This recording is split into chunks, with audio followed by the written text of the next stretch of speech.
dipersembahkan oleh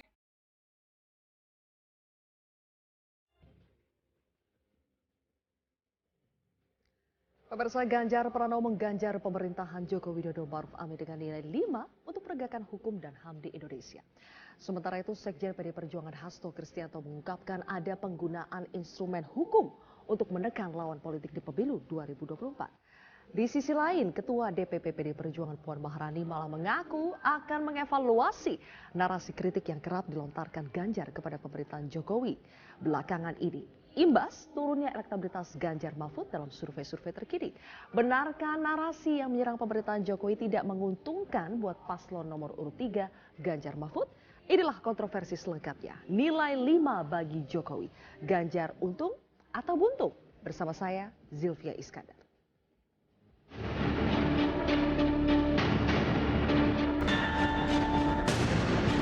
Hukum dan hak asasi manusia. Hukum, hak asasi manusia, pemberantasan korupsi, demokrasi, ya kira-kira tadi yang dengan singgung sebagian di antara. Ya, dengan kasus ini cukup. Poinnya, jumlah kira-kira poinnya berapa? 1 sampai 10. 5.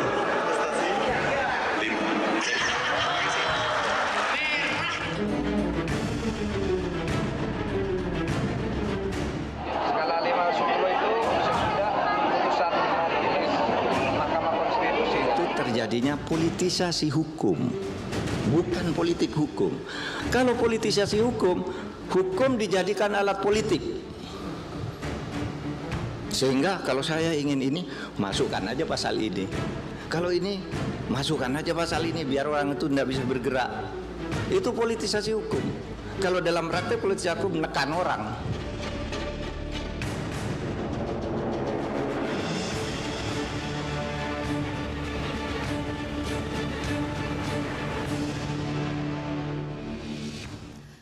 Baik, Pak Pemirsa, untuk membahasnya sudah hadir 6 orang narasumber di studio Metro TV. Di sebelah kanan saya ada juru bicara TPN Ganjar Mahfud, Aryo Seno Bagaskoro. Mas Seno, selamat malam. Berikutnya juga ada juru bicara TPN Ganjar Mahfud juga. Ada Mas Jutan Manik. Mas Jutan, selamat malam. Dan juga ada juru bicara PKS, Muhammad Iqbal. Mas Iqbal, assalamualaikum. Dan di sebelah kiri saya sudah ada Wakil Ketua Umum Partai Gerindra Habibur Rahman. Bang Habib, selamat malam.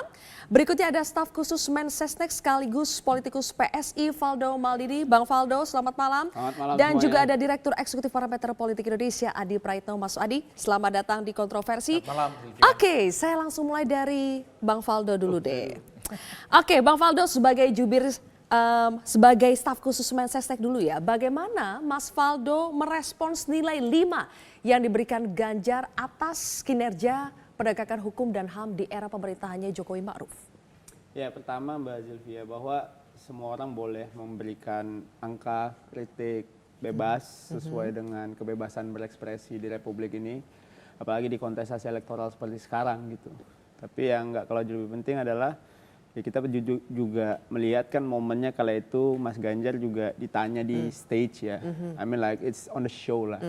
On the show mungkin kondisinya kala itu lagi pengen membakar show, but the show must go on. Ada adrenalin Iya, gitu ya di maksudku atas kayak panggung. Itu kan offline events. Oke. Offline events di mana mungkin kan kebanyakan sekarang terjadi momen-momen di area kecil, tapi memang video makin banyak berkembang sehingga Kenapa Anda mempertanyakan kenapa itu angka 5 terjadi on the stage? Apakah karena Anda merasa tidak seharusnya dapat nilai 5? ya sebenarnya sih pengen bertanya juga gitu, 5 itu parameternya apa gitu. Karena kan sebenarnya ada Pak Menko juga di samping Pak Ganjar sebenarnya yang dalam tanda kutip juga bertanggung jawab atas progres penegakan hukum di Republik. Oh, kalau seandainya bicara pasca MK gitu.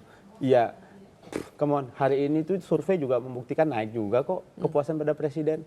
Apakah sedrastis itu turunnya? Oke. Atau hanya ini kepentingan kampanye yang mungkin boleh dijelaskan? Karena dari kita Mbak Zilvia, kita sadar banget penegakan hukum, isu-isu demokrasi itu adalah catatan penting dalam pemerintahan Pak Jokowi, dan dalam evaluasi kinerja Presiden Jokowi itu selalu dipantau oleh Bapak Presiden. Baik. Dalam hal ini kami kira perlu dielaborasi lagi 5 itu kenapa, dan di situ ada Pak Mahfud. Oke. Apakah Pak Ganjar sedang nyentil Pak Mahfud? Nah, kan nggak gitu. saya langsung tanya ke Harapan Mas Seno kita ya. kan begitu. Saya langsung tanya ke Mas Seno. Mas Seno, ada Pak Menko di situ. Apakah ini sedang menyentil Menkonya sendiri, cawapresnya sendiri? Oke, tentu saja tidak. Sekali lagi saya harus tegaskan, kembalikan pada konteks saat kita bicara tentang pemberian nilai 5 dari Mas Ganjar kepada penegakan hukum di negeri ini. Situasi itu, ini kan Mas Ganjar ini kan bukan seorang lembaga survei, bukan lembaga pemberi skor, bukan satu lembaga riset. Pak Ganjar itu menyampaikan itu dalam konteks rasa kekecewaannya, rasa keprihatinannya, rasa cemasnya terhadap situasi hukum di Indonesia pasca MK-MK. Maka konteksnya harus dikembalikan ke situ. Nah, Pak Mahfud sudah menjelaskan bahwa kalau dalam scoring yang lebih presisi parameternya mungkin kita ada di angka 7 ya, yang terkait dengan penegakan hukum. Tetapi pasca putusan MK-MK ini menjadi sesuatu yang serius. Dalam beberapa kali kesempatan di KPU misalnya, Pak Ganjar sudah menyampaikan tentang ada situasi bahwa demokrasi kita harus dijaga dan seterusnya. Dan saat bicara tentang MK ini bukan hanya bicara tentang hukum. Bagi kami MK ini adalah anak kandung dari reformasi. Salah satu lembaga negara yang lahir pasca reformasi, yang kemudian ini kita mengatur rule of the game di situ. Seluruh rule of the game dari penyelenggaraan negara dan pemerintahan di Republik ini, itu muaranya kemudian kita bicara dalam penyusunan norma di MK. Nah, pada saat yang kemudian ada aroma tidak enak yang dicium oleh publik, Pak Ganjar sebagai seseorang yang pernah merasakan menjadi rakyat, dekat dengan publik, merasakan bahwa ini ada sesuatu yang tidak baik, ada sesuatu yang serius yang harus ditanggapi. Maka nilai 5 itu keluar. Jadi bukan semata-mata karena ini revaluasi menyeluruh atas situasi dengan parameter tertentu. Tapi itu berdasarkan situasi terkini satu terutama ekspresi pasca putusan MK-MK. Pasca putusan MK-MK. Bang Habib, jadi pasca putusan MK-MK menurut kubu Ganjar Mahfud, kinerja penegakan hukum dan HAM di era pemerintahan Jokowi itu nilainya 5. Pantas tidak menurut Bang Habib? Ya, jadi memang kita berbicara sesuai dengan latar belakang dan kepentingannya, termasuk Pak Ganjar ini. Mungkin karena merasa sangat terganggu dengan tingginya survei Mas Gibran, ya, hal tersebut terus didaur ulang menjadi semacam amunisi. Soal putusan MK-MK kan berapa kali di sini juga mungkin udah 3-4 kali kita bilang ya. Kalau kita kupas habis, orang-orang yang kritis mengkupas habis, tentu justru ya mungkin dari putusan MK-MK itulah Pak Ganjar menjadi pesimis. Bagaimana mungkin lembaga penegak kode etik mengeluarkan putusan yang sangat tidak etis, ya, menghukum orang, membuka ruang intervensi tanpa membuktikan sedikit pun ada intervensi. Bahkan dari 9 hakim konstitusi yang diperiksa tidak ada isu soal itu gitu loh. Lalu menghukum orang mengesampingkan azas benturan kepentingan, padahal orang yang menghukum adalah pelaku pertama kali mengabaikan azas benturan kepentingan tersebut. Terakhir ya kan menghukum orang berbicara terkait perkara yang ditangani, yang menghukum juga melakukan hal yang serupa, doorstop. Jadi ketika Bang Habib sedang mengkritik MK-MK. Ya, artinya gini, mungkin Pak Ganjar itu sedang mengkritik MK-MK, ya kan? Itu kan otokritik biasa bagi kami kaum aktivis, kaum pro demokrasi. Yang kedua, mungkin Pak Ganjar juga mengkritik secara umum, penegakan hukum secara umum. Kita lihat misalnya Harun Masiku sampai sekarang belum tertangkap, ya, ada kasus IKTP belum terungkap sampai tuntas, ya kan? Macam-macam gitu loh. Tapi kalau kita mau lebih jujur, ada acuan-acuan yang menurut saya ilmiah, ya. Beberapa survei terkait penegakan hukum menurut saya bagus. Kejaksaan bahkan terakhir menembus angka 80 sekian, 81, 82. Karena tahun lalu saja Kejaksaan 2022 ya, menyelamatkan keuangan negara 21 triliun lebih di tahun 2002. Lalu kepolisian yang sempat drop kemarin kasus Sambo, kasus siapa satunya? Teddy Minahasa. Sekarang bahkan hampir ke 80. 80 itu kalau Anda kuliah itu A kalau nggak salah nilainya. Berarti nilai 5 jadi, itu tidak pantas ya Bang Habib? Ya, yang realistis ya nilai 8 di penegakan hukum. Baik, saya tanya ke Mas Jutan ya. Mas Jutan, kalau menurut Bang Habib ini hanyalah semacam amunisi saja bagi kubu Ganjar Mahfud mendaur ulang hal-hal terkait dengan putusan MK-MK yang sebetulnya karena terganggu, karena angka surveinya sudah kalah dengan Prabowo Gibran. Baik, terima kasih Mbak Silvi. Ini kan bahaya juga ini kalau kita bicara soal ketakutan terhadap survei yang mengatakan Mas Gibran naik seperti itu ya. Sehingga kita perlu mendaur ulang semacam untuk menaikkan elektabilitas seperti apa biar kepercayaan publik terhadap kita naik. Justru ini menjadi kita menggampangkan persoalan MK tadi, Mbak. Kita tahu bahwa putusan MK itu sudah sangat mencederai demokrasi kita, bahkan direspon dan dilanjut dengan putusan MK-MK itu juga. Sehingga Pak Ganjar memberikan nilai angka 5 tadi, itu memang berdasarkan putusan MK itu. Sekalipun saya memang melihat banyak sekali juga, tidak jarang saya lihat media ada potongan video itu dalam arti tidak menjelaskan kenapa Mas Ganjar menyebut angka 5 itu. Seperti itu. Padahal kan itu karena situasi yang lagi jeblok hari ini seperti itu. Terus tadi Mas Habib juga singgung harusnya angka 8. Menurut saya justru ketika situasi hari ini terkait penegakan hukum di angka 8, saya justru merasa agak sedikit bingung juga karena bagaimana nanti pemimpin ke depan ini kita seolah-olah merasa sistem penegakan hukum kita ini sudah clear. Angka 8 itu tinggi loh Mbak. Jadi kalau sudah angka 8, maka bagaimana dengan periode kepemimpinan presiden berikutnya? Karena bagi saya, Mas Ganjar memberi angka 5 itu, maka dia menurut saya punya peluang untuk memaksimalkan di angka 10. Jadi ini bicara soal kalau sudah 8, kita lihat faktanya hari ini. Memang banyak kasus-kasus sudah diungkap.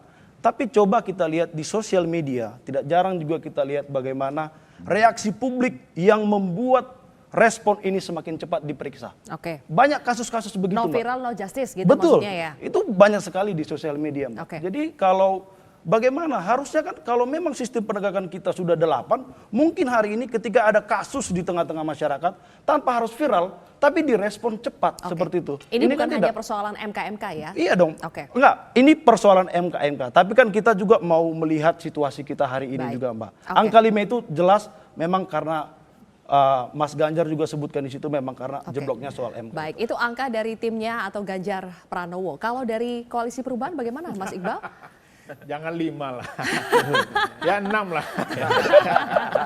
Karena begini, saya setuju kalau 5, tapi Pak Mahfud MD harusnya mundur sebagai Menko Polhukam. Kenapa begitu? Karena dia bertanggung jawab terhadap hukum di negeri ini. Jadi saya nggak mau kejebak walaupun posisi kita berbeda ini. Nggak ada yang mau ngejebak juga sih, Bang. Harusnya Pak Mahfud MD kalau merasa gagal, dia harusnya tidak berada di situ. Karena apa? Kan dialah orang yang paling berkuasa, mempengaruhi, yang paling punya power untuk menegakkan keadilan di negeri ini. Tapi kalau timnya saja sudah mengatakan dia 5, berarti memang dia gagal. Siapa lagi yang mau diharapkan? Dan ini menjadi bukti memang Mas Habib dan Pak Mas Faldo ya, bahwa memang surveinya dari tingkat kepuasan Jokowi tinggi, tapi memang soal hukum memang rendah. Harus kita akui itu. Memang rendah. Yang saya sebutkan tadi survei, Pak. Iya, Yang 7, bisa dicek nanti yang 82 survei tentang itu kepuasan presiden. Ya. Lembaga negaranya Pengangguran, oke itu, Bang. ya, kemiskinan, termasuk penegakan hukum itu rendah. Jadi memang Rendahnya berapa, Bang? nanti kita cek di survei. Jadi memang ini dua sisi memang pada faktanya begitu. Contoh misalnya Mas Anies sebelum dia maju sebagai capres itu banyak sekali ujian-ujiannya diperiksa KPK, Caimin, kasus 12 tahun yang lalu sebelum daftar diperiksa 1 jam habis itu udah gitu doang. Jadi ini menunjukkan bahwa di negeri ini memang perlu perbaikan. Tetapi Pasti, menurut kalau saya itu sepakat. Menko Polhukamnya gagal. Itu saya sepakat, Mbak. Oke, berarti Bang Iqbal yang mengatakan kalau Ganjar mengkritik penegakan hukum di negeri ini itu sama saja dengan mengkritik cawapresnya sendiri? Betul. Oh begitu? Iya. Gimana tuh Mas Hendro? Pak Sama Yasona saja? juga Menkumham. Pak Yasona juga Menkumham. Yang kita kritik itu kan MK, maka yang gagal dalam perspektif Mas Ganjar Ini itu udah ya beda, adalah ini Bukan, hanya ini MK, kan ini soal bukan hanya apa? MK. Ini kalau kita Gitu loh. bicara secara keseluruhan, penegakan hukum dan HAM secara keseluruhan. Ya, Mas Ganjar itu kan sekali lagi nyampaikan itu tidak di forum akademis. Tidak menyampaikannya di dalam forum parameter yang kemudian ya, ini adalah sebuah ekspresi kekecewaan atas apa yang terjadi. Sekali lagi, maka yang disampaikan oleh Mas Ganjar itu targetnya jelas. Dia khawatir terhadap kondisi di negeri hari ini yang semua orang hari ini membicarakan tentang itu. Oke. Entah pro entah kontra, semua orang membicarakan tentang tapi itu. kan Menko Polhukamnya masih Pak Mahfud MD yang Iya, masih betul. punya power saat ini bisa memperbaiki. Betul Pak, tapi pada saat bicara tentang MK yang bisa melakukan mekanisme kontrol adalah MK itu sendiri melalui lembaga MK-MK. Nah kemarin kita publik mempertontonkan, dipertontonkan dengan situasi di mana MK-MK ini menunjukkan ada masalah. Baik. Nah Mas Ganjar ini kan orang yang ikut memperjuangkan reformasi dulu Baik. pada saat mahasiswa. Oke. Ikut memperjuangkan bagaimana demokrasi ini tegak. Oke, baik. Kita akan analisa dari segi komunikasi. Mas Adi Praitno, kalau kita lihat dari komunikasi politiknya, apakah strategi untuk mengkritik pemerintahan Jokowi ini adalah murni karena memang ada hal yang masih kurang dalam kinerja pemerintahan Jokowi, atau seperti yang kata Bang Habib mengatakan, karena ada kepanikan angkanya kalah dibandingkan pasangan lain? Saya ingin komentar 3 hal, Sylvia. Pertama, ada sesuatu yang substantif soal supremasi hukum. Jadi kalau kita mendengarkan penjelasan dari kubu Ganjar itu, ini otomatis hanya terkait dengan putusan MK dan MK yang saya kira memang selama kurang lebih 3 minggu itu kan menjadi satu perdebatan yang cukup luar biasa ya di kalangan akademisi, aktivis, bahkan di media sosial. Itu nggak bisa dibantah. Bahkan kalau kita mau tracking satu persatu, pernyataan Ganjar ini kan hanya mempertebal dari sejumlah statement-statement elit PDIP yang mengkritik secara terbuka bagaimana putusan Mahkamah Konstitusi itu dianggap cacat secara moral. Bahkan ketua umum mereka, setahu saya Megawati juga mengkritik terkait itu. Inilah yang saya kira memang saya sebut sebagai suatu hal yang substantif. Karena pada saat yang bersamaan Anies juga mengkritik soal potret demokrasi. Jadi Bang Iqbal ini pura-pura nggak tahu aja bahwa kubu Amin sebenarnya kritis terkait dengan kebijakannya Pak Jokowi. Bagi saya kritik ini harus diletakkan dengan sesuatu hal yang melampaui pilpres. Jadi siapapun yang menang, siapapun yang berkontestasi bahwa putusan MK ini pasti akan menjadi catatan kritis di kelompok-kelompok aktivis tertentu, itu satu. Yang kedua bagi saya tentu kita tidak bisa melepaskan Ganjar sebagai kontestan di Pilpres 2024. Tentu ada efek yang ingin diciptakan apa? Efek simpati. Karena selama ini ketika muncul ke publik, ketika Ganjar berpasangan dengan Pak Mahfud, salah satu tones isu yang dimunculkan adalah bagaimana kondisi hukum yang kemudian akan dipertebal, bagaimana penegakannya akan semakin mantap karena pendampingnya Pak Ganjar adalah Pak Mahfud MD yang diklaim oleh teman-temannya Pak Ganjar dan kubunya itu sebagai pendekar hukum. Kan. Jadi ini yang sebetulnya ingin disampaikan kepada publik. Cuman kan yang menjadi agak ramai ini seakan-akan mengkritik dirinya sendiri. Kalau saya mau jujur sebenarnya ketika Ganjar bicara tentang supremasi hukum, ini bukan mengkritik Pak Mahfud, ini bukan mengkritik soal MK, tapi yang ingin dikritik adalah Pak Jokowi. Kenapa Pak Jokowi? Tentu Ganjar mengkalkulasi bahwa sosok Pak Jokowi yang responnya luar biasa, tingkat kinerjanya yang diapresiasi di atas 75%, ini kan memberikan faedah yang cukup luar biasa terkait dengan tingkat elektabilitasnya Gibran dan ditahan sampai di situ dulu Mas Adi. Yang terakhir di terakhir boleh, nanti kita akan sambung setelah jeda karena akan seru pasti yang terakhir itu. Iklan Iya. Karena kita akan menyentuh tadi poin apakah kritik Ganjar ini berimbas pada elektabilitas Ganjar Pranowo ya. Kita akan ulas lagi pemirsa usai jeda.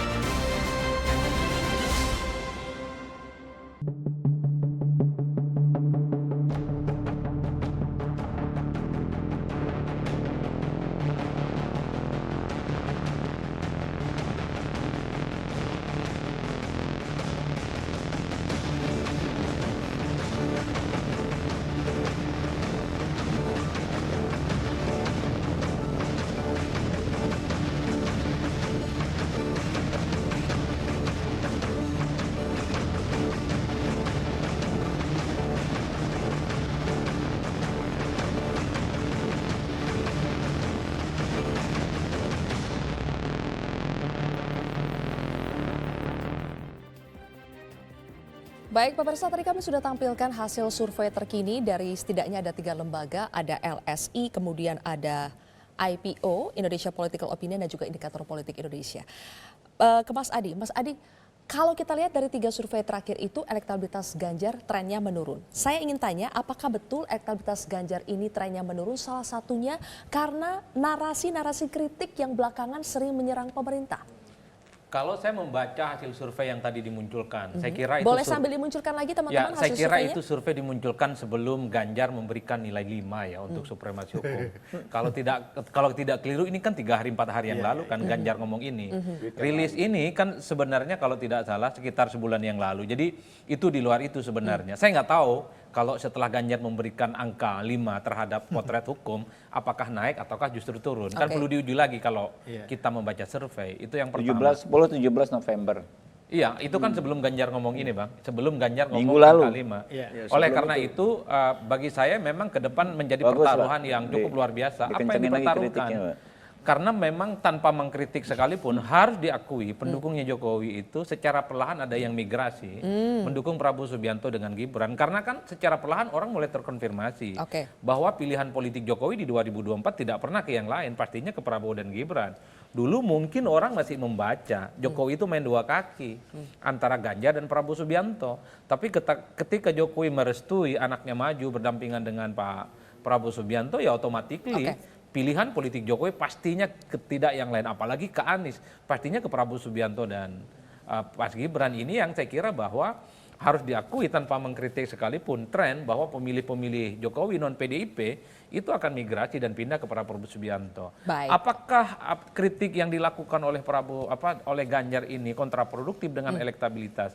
Kalau kita mau jujur ya harus diakui karena di tengah tingkat approval rating yang 75% ke atas tentu mengkritik Jokowi itu tidak kondusif. Ini yang sepertinya mengkonfirmasi kenapa Puan Maharani itu menyampaikan kepada publik akan mencoba untuk mengevaluasi dan mengkoreksi. Pas Tapi ini, Mas begini, ada ceruk pemilih yang sebenarnya masih bisa dikapitalisasi oleh kubu Ganjar, yaitu adalah orang yang mungkin menganggap persoalan politik dinasti terkait dengan MK-MK, terkait dengan indeks demokrasi yang dianggap turun itu harus sampai ke lapisan masyarakat. Baik. Karena yang tahu isu ini kan hanya kelompok menengah ke atas. Masih di kelompok mana atas ya. Di mana gitu Ya. ya tingkat cakupan orientasi terkait dengan hal yang negatif ini baru sekitar 15-20%. Baik. Mostly 75% masyarakat di bawah itu tidak melihat itu Ya. sebagai suatu hal yang Tadi Mas Adi signifikan. mengatakan, makanya Mbak Puan bilang akan mengevaluasi. Saya ingin tampilkan, Mbak Puan bilang ada berita memang belakangan ini juga diberitakan bahwa Mbak Puan akan mengevaluasi narasi kritik Ganjar usai elektabilitas Ganjar turun.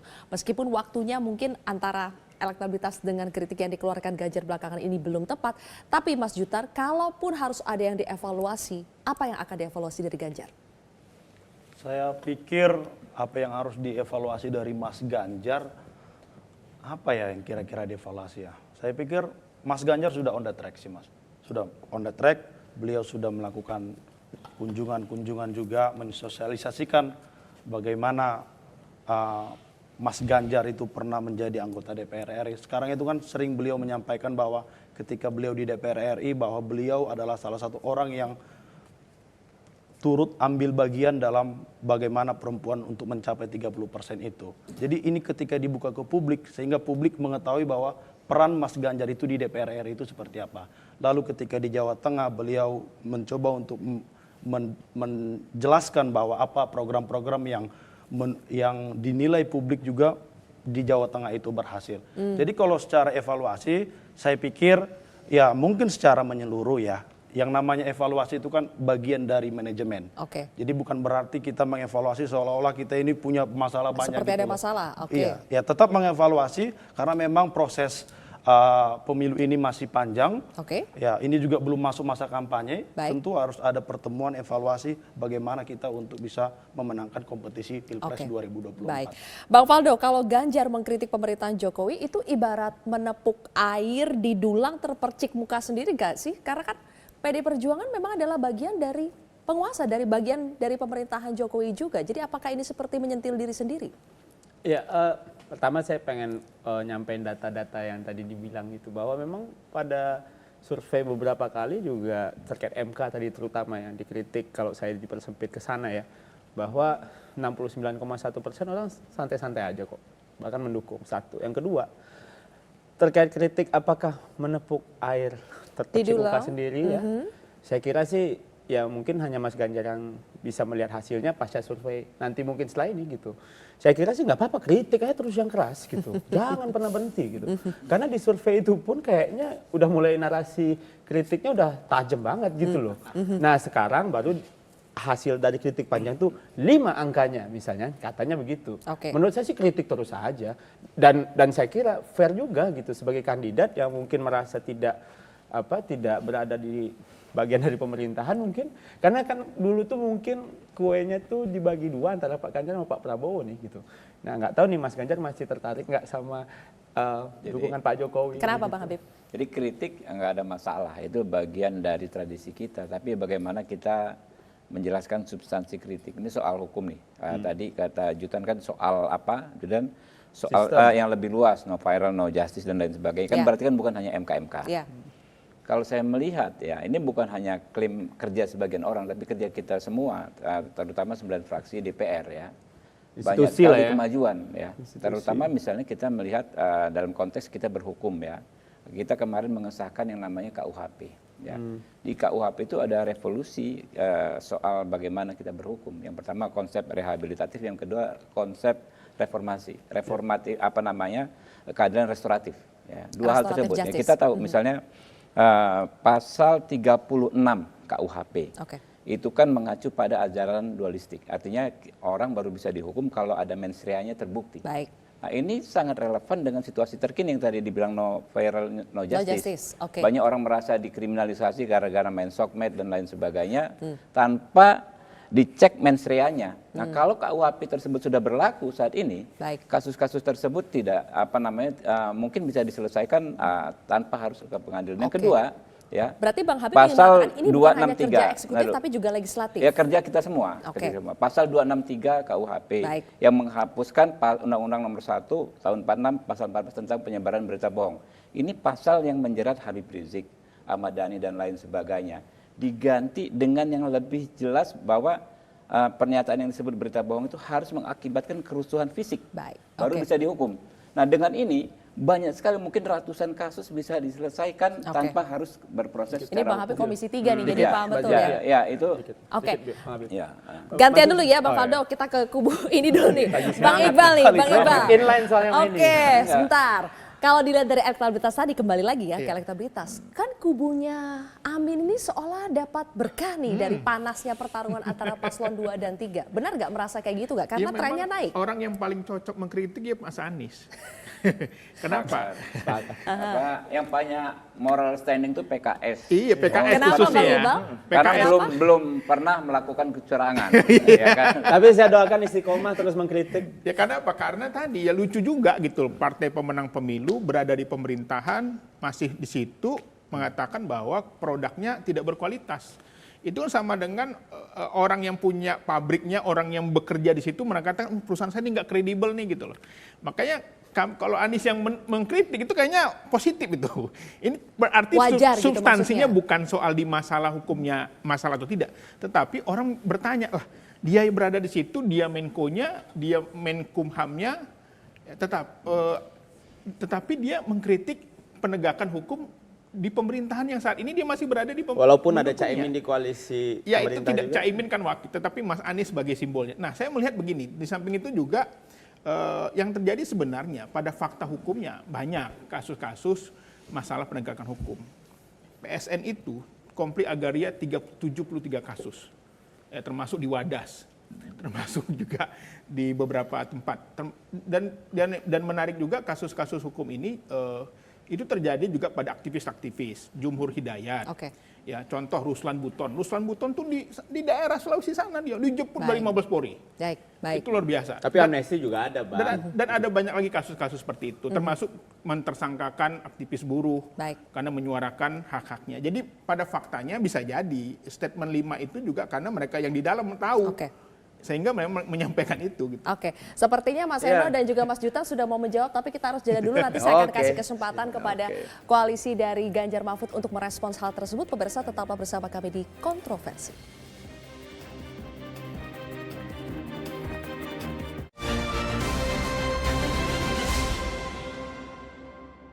Sama, kita menyepakati dengan Amin juga. Penggunaan suatu instrumen hukum, penggunaan instrumen kekuasaan. Dalam konteks ini kami juga membangun komunikasi dengan Amin karena merasakan hal yang sama. PDIP tidak pernah membangun komunikasi dengan Nasdem maupun pasangan Amin. Kalau konteksnya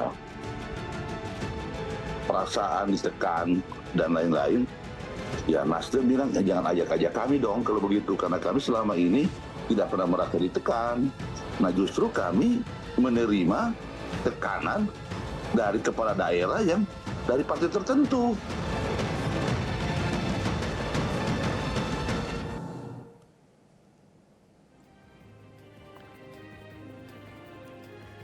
Baik, pemirsa, kembali lagi di Kontroversi. Kita sudah sampai di segmen ketiga. Mas Eno, saya langsung ke Anda. Kok sekarang malah mau mendekati koalisi perubahan pasangan Amin? Ya kan komunikasi dengan siapapun harus kita bangun dengan baik. Kalau membaca dengan survei tadi, sebenarnya saya mau nanggepin itu dulu tuh. Tadi nggak sempet nanggepin saya. Jadi gini, kita ini pengen menang pemilu, Mbak. Bukan menang survei. Jadi kita yakin dan percaya bahwa saat bicara pemilu, yang dilakukan itu adalah turun, ketemu masyarakat, bicara program, sosialisasi, datang ke kampus, berani adu gagasan, debat dan lain sebagainya, canvassing, gerak, itu yang dilakukan. Ini belum masuk masa kampanye. Tapi Pak Ganjar hari ini yang dilakukan adalah fokus pada menyiapkan, sebenarnya ini menghadapi apa sih Indonesia ke depan ini. Kemudian yang dilakukan saat mendengarkan masyarakat tidur di rumah rakyat, itu cara menang pemilu menurut kami. Untuk kemudian mendapatkan suara rakyat dan lain sebagainya. Kalau bicara tentang Pak Jokowi dan lain sebagainya yang disampaikan tadi, kurang sayang apa sih Pak Ganjar dan PDI Perjuangan ini dengan Pak Jokowi selama ini? Kami tidak pernah kok sensi dengan pemerintahan dan seluruh legacy yang dibangun oleh Pak Jokowi. Ini kami akui. Kami terlibat di situ, kami menjadi salah satu partai pertama yang kemudian ikut mengusung dan mengawal Pak Jokowi selama ini. Tapi yang dilakukan Pak Ganjar selama ini berapa bulan terakhir, minggu terakhir, ini kan merespon yang menjadi persoalan yang dirasakan oleh hati masyarakat. 75% masyarakat Indonesia dari data SMRC misalnya menyatakan bahwa tidak suka dengan Pak Jokowi saat membangun politik dinasti. Atau siapapun itu, katakan presidennya bukan Pak Jokowi, ya kita tidak ngomong Pak Jokowi, siapapun lah Pak Adi Prayitno misalnya atau Bang Habib. Kalau itu membangun politik dinasti, ya kita kritik. Lalu persoalannya bagaimana? Apakah saat menjadi capres hanya karena melindungi elektabilitas, kemudian kita tidak boleh menyuarakan yang dianggap benar, yang dianggap dirasakan oleh masyarakat. Termasuk menyuarakan soal tekanan tadi, ada tekanan dari penguasa yang disampaikan oleh Mas Hasto? Ya tentu saja pada saat kita berhadapan dengan kritik pada penguasa misalnya, berbagai macam situasi yang menjadi clashback kepada kami itu mungkin saja terjadi. Dan itu bisa saja terjadi kapanpun. Berarti sekarang mau pada membangun siapapun. komunikasi apa dengan pasangan Amin? Ya kita semua ingin agar pemilu ini berjalan dengan baik, damai, tidak ada kemudian penggunaan penyalahgunaan kekuasaan, kewenangan. Kita sepakat itu kok. Dan itu yang ingin kami tegaskan kembali komitmennya. Saya kira Pak Prabowo dan Pak Anies juga punya komitmen yang sama. Kalau kemudian tidak punya ya kita bingung juga. Kami rasa itu yang kami lakukan. Kembali lagi Mbak, izin saya tambahin terkait dengan kritik misalnya. Saat Pak Habib, Pak Hasyim misalnya mengatakan bahwa di Kemenhan itu ada markup segala macam, ada apa. Apakah itu berarti mendulang air kemudian terpercik ke muka? Wong itu pengambil kebijakan utamanya ya adalah saudara dari Pak Hasyim, Pak Prabowo. Itu cerita ketika Pak Prabowo masuk ke Kemhan, ada yang praktik seperti itu, bukan di zamannya Pak Prabowo. Artinya pada saat ini kita pun ingin memberikan kritik agar ada perbaikan. Apapun itu. Maka pada saat itu prosesnya. Air di muka, enggak lain. Makanya pada saat bicara kritik. Apa peribahasa yang Anda pakai enggak nyambung. Itu tidak selalu berkaitan dengan kita tidak suka ini orang, kita kemudian ingin enggak Pak, kita ingin ada perbaikan ke depan. Pak Mahfud itu kalau dibicarakan tadi, oh kita seakan-akan menyerang Pak Mahfud. Pak Mahfud padahal cawapres kita segala macam. Loh, memangnya kalau Pak Mahfud dan Pak Ganjar ini sekhawatir itu dengan pencalonan Mas Gibran, harusnya bisa aja dong Pak Mahfud itu seenaknya sendiri misalnya intervensi di MK agar kemarin kemudian tidak terjadi pelolosan usia untuk kepala daerah yang kan berarti nggak ada intervensi dong. Tapi kan tidak dilakukan. Tidak ada intervensi dong. Tidak ada intervensi dari Pak berarti Mahfud. Clear di MK nggak ada intervensi. Loh, dari Pak Mahfud, dari Pak Mahfud tidak ada intervensi, Pak. Bang Iqbal tanggapi dulu deh. Ya saya kira memang menjelang pemilu sebaiknya saran saya ya, mereka yang berada di eksekutif sebaiknya mundur supaya lebih enak. Pak Mahfud mundur dari Menko, Pak Prabowo mundur dari Menhan, ya kan. Kemudian juga ini lebih membuat mereka lebih bebas. Kalau legislatif nggak perlu, legislatif nggak perlu. Ini juga mau mundur juga. Jadi menurut saya eksekutif ini lah yang akhirnya menjadi apa? Ida Enggak, ini kontestan harusnya. Sebaik saya baiknya lebih mundur saja supaya lebih bebas. Sekarang kan terbebani. Mau ngomong lah kan gue di dalam, ngomong gue di dalam. Capresnya udah Tapi tanggapi dulu yang mau diajak Mas Hasto untuk bersama-sama melawan tekanan. Kita melihat di dua kubu ini juga potensi melakukan kecurangannya ada. Bukan hanya satu kubu, dua-duanya punya potensi seperti yang disampaikan Mas Ali tadi. Karena ternyata beberapa keputusan Bupati Majalengka ya kan itu terbukti juga gitu loh. Ada pengerahan massa ASN di Boyolali juga, itu juga kasus ya yang ramai dibicarakan juga itu terbukti. Jadi menurut saya udahlah kita sama-sama saling mengingatkan, jangan sampai ada kecurangan, jangan sampai kalau yang pernah melakukan dulu ya jangan diulangi ya kan. Karena ada juga yang mengatakan gini, yang menuduh kecurangan itu pernah melakukan kecurangan, berarti sekarang produk kecurangan tuh presidennya. Mas Adi, Anda melihat ini sebagai upaya politik apa ketika dari Hasto mengatakan ingin bersama-sama mengajak koalisi perubahan pasangan Amin untuk melawan tekanan penguasa? Ya, saya sederhana. Dulu sebelum ada isu yang terkait dengan intervensi, ada narasi-narasi yang terkait dengan kecurangan, terkait dengan ada tekanan. Dulu kan kubunya Amin ini paling sering merasa didolimi dan bahkan diganggu kampanye politisnya. Ada acara tertentu tiba-tiba acaranya bubar dan batal di tengah jalan gara-gara tempatnya dipindah. Atau ingin datang ke salah satu kampus, ada diskusi tiba-tiba dibatalkan, pihak kampus menolak. Apapun everything yang disampaikan kepada publik alasan penolakannya, itu kan quote-unquote-nya ditangkap oleh publik sebagai dalam tanda kutip menghalang-halangi supaya Anies ini terekspos Penjagalan. sedemikian luar biasa. Kan itu yang terjadi.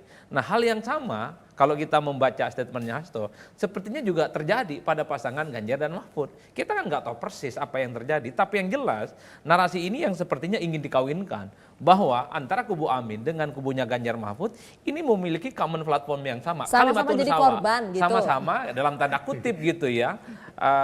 Kena intervensi dalam tanda kutip, kena gangguan dalam tanda kutip, dan seakan-akan yang menjadi tertuduh adalah kubunya Bang Habib dan Bang Faldo. Nah, itu Karena dia. kubu ini yang paling aman, tidak pernah menyampaikan kepada publik ada upaya-upaya untuk melakukan tekanan itu. Tapi satu hal yang ingin saya katakan, mengkritik Jokowi dalam kondisi approval rating di atas 75% itu nggak produktif. Sepertinya memang kubu Ganjar ataupun kubunya Amin, kalau ingin mengkritik jangan ke Jokowinya.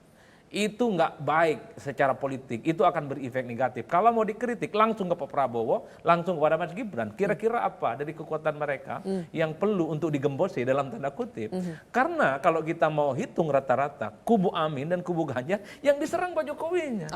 Di kertas suara nggak ada foto Jokowi Pak di 2024. Jadi terlalu yang ada fokus itu ke ada Prabowo Jokowinya dan ya Gibran. sekarang? Kenapa? Oke, terlalu fokus seperti seolah Jokowi itu kontestan begitu ya. Karena Oke. mungkin ada keyakinan yang paling banyak memberikan faedah elektoral kepada Prabowo dan Gibran itu Pak Jokowi. Itulah Tapi- yang kemudian membuat Baik. kenapa kritiknya ke Jokowi tidak langsung ke Prabowo ataupun Gibran. Iya. Mas Adi Ini yang tadi saya kira mengatakan pertarungan bahwa idenya perlu. Kubu Prabowo Gibran ini seolah sekarang seperti yang tertuduh karena yang mau diajak bersama-sama melawan tekanan saja koalisi perubahan. Bagaimana tanggapan dari Bang Habib dan juga Mas Faldo? Nanti kita akan kasih waktu pemirsa usai jeda.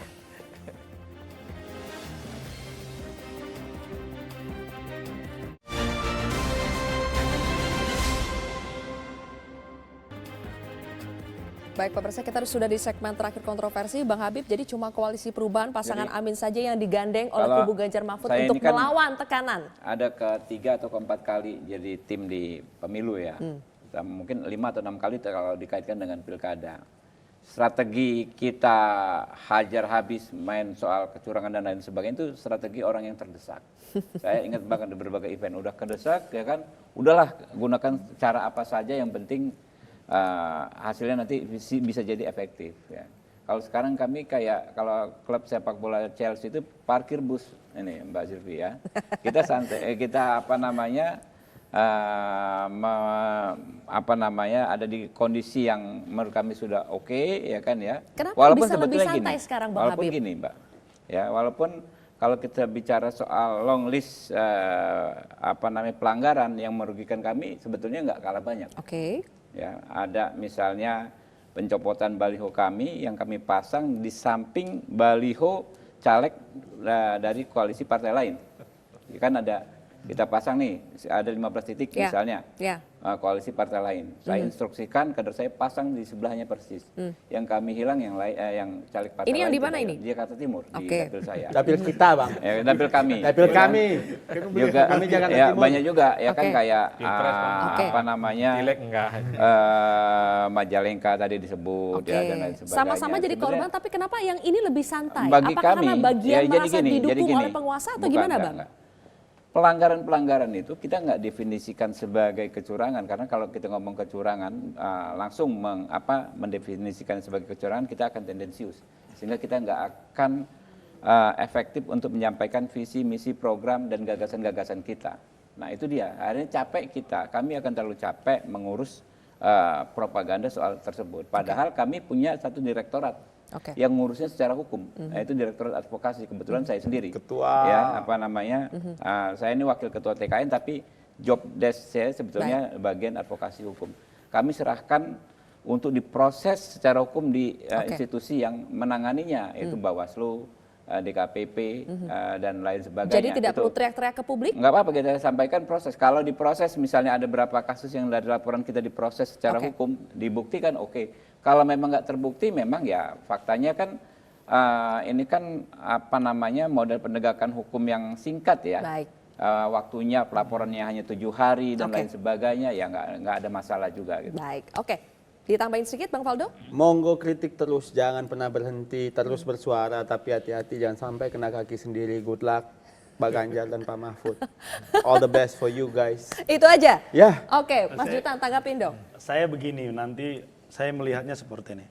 bahwa sekarang yang dilakukan Mas Ganjar dengan Prof. Mahfud ini turun, bertemu dengan mahasiswa, bicara, adu gagasan dan lain sebagainya. Saya pikir publik hari ini menanti-nanti debat capres maupun cawapres, Mbak. Tadi bicara soal survei dan lain sebagainya, saya percaya, saya sepakat dengan Mas Seno juga bahwa PDIP sekarang maupun tim pemenangan nasional Ganjar Mahfud memang turun ke bawah, bersentuhan dengan masyarakat sendiri, tidur di rumah warga, dekat dengan warga. Nanti pada debat-debat pilpres, debat cawapres, debat capresnya juga nanti publik juga akan melihat siapa sebenarnya capres dan cawapres yang qualified untuk memimpin negara kita ini. Soal masalah mendesak tadi. Saya dikit aja bahwa memang pemilu ini harus kita sambut dengan riang gembira. Jangan dikit-dikit lapor-lapor lah. Ini kadang-kadang kan siapa tuh, saling lapor. Itu dikit-dikit lapor. Jatuh. Dikit-dikit lapor ya. Jadi memang itu pesan buat siapa? Buat timnya Mas ya, Jutan? dua-duanya kayaknya sering-sering lapor ini. Jadi kita juga nggak nyaman kayaknya. Gimana Mas Jutan? Tanggapi lagi sedikit. Kalau soal mendesak, jangan sering lapor. Iya, yang soal tadi mendesak bagaimana ketika terdesak seperti itu sehingga dilakukan strategi-strategi baru. Saya pikir bukan ke situ arahnya.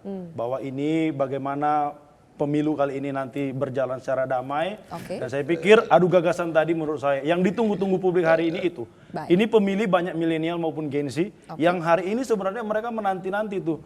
Memang sebenarnya seperti apa sebenarnya apa yang diisi kepala paslon-paslon ini. Nanti di situ akan mengalir. Menanti adu gagasan bukan adu laporan. Kalau Amin kritik. Terakhir Mas Adi.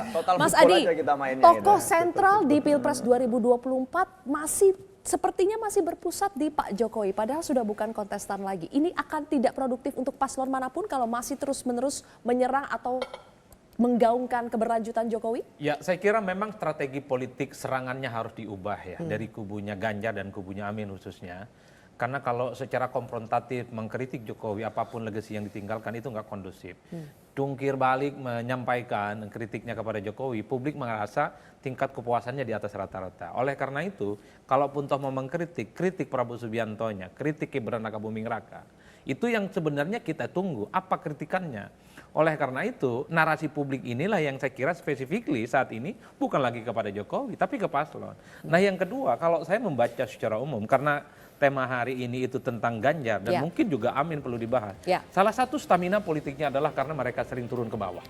Jadi selain narasi-narasi isu yang muncul ke permukaan terkait dengan MK-MK, terkait dengan supremasi hukum, terkait dengan demokrasi, yang paling penting adalah bagaimana turun ke masyarakat itu. Kalau kita membaca survei-survei siapapun, ketika ditanya kira-kira capres mana, cawapres mana yang disukai oleh mereka, adalah capres yang sering berkunjung ke mereka, sering berkomunikasi dengan mereka, mau diajak selfie dan bersentuhan secara langsung. Itu preferensi politik yang saat ini mostly 65% akan dijadikan sebagai pilihan politik oleh rakyat. Ada waktu sekitar 3 bulan untuk dimaksimalkan oleh tim Amin khususnya sama timnya Ganjar untuk terus ya meningkatkan elektabilitas mereka, minimal bisa mengejar apa yang sudah dimiliki oleh Pak Prabowo dan Gibran. Kenapa ada komunikasi antara Amin dan Ganjar? Rasa-rasanya mereka ini sedang berhitung di putaran yang kedua. Nanti kita sambung lagi di episode berikutnya untuk itu ya. Terima kasih abang-abang sudah hadir di Kontroversi pada malam hari ini. Pemirsa, demikianlah Kontroversi. Saya Zilvia Iskandar mewakili kru yang bertugas mengucapkan terima kasih atas kebersamaan Anda. Kita jumpa lagi minggu depan. Terima kasih.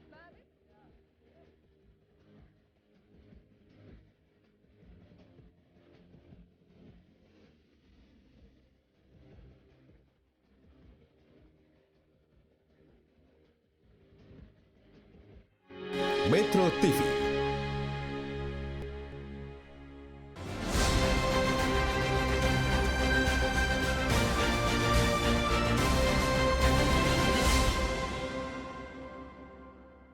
Cara baru mendapatkan informasi. Download Metro TV Extend sekarang.